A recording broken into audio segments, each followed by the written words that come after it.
বন্ধু এখনো আসছে না। এ বন্ধু ডাকলে কে? ও বন্ধু আইছিস? তা আমি যে জন্য ডাকলাম বন্ধু, শোন, আমি একটা স্বপ্ন দেখেছি। কি স্বপ্ন?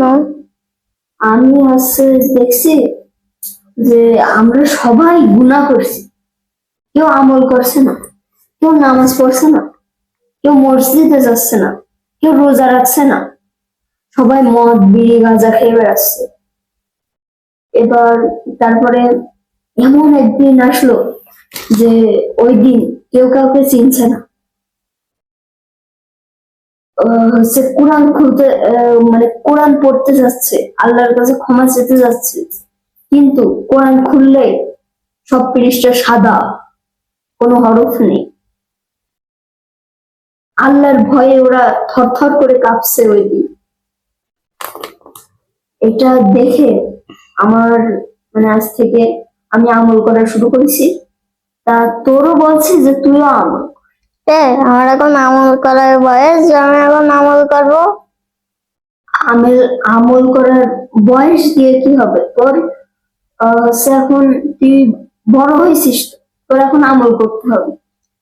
এখন মুরব্বীরা আমল করে, আমরা না।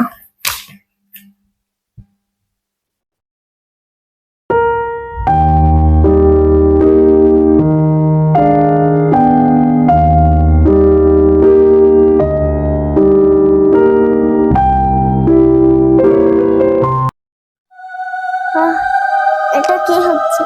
আহ! আহ! আগুন কেন? আমাকে কেউ বাঁচাও! আহ! আগুন কেন?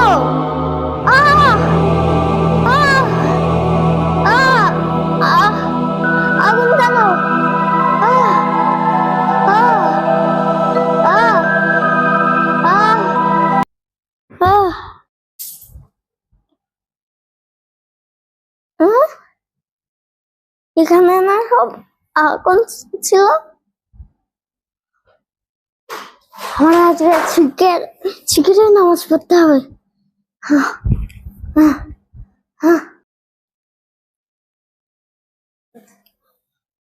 নে খোদা রহম করো, ওগো রক্ষা করো সংকটে মুসলমান।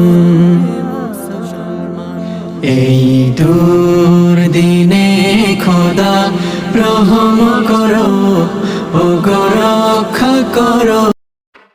আল্লাহ আমার সব গুনাহ মাফ করো, আল্লাহ আমার সব গুনাহ মাফ করো। তুমি বড় লোক হও বা গরিব, আল্লাহর কাছে ক্ষমা চাইতে টাকা লাগে না। ধন্যবাদ।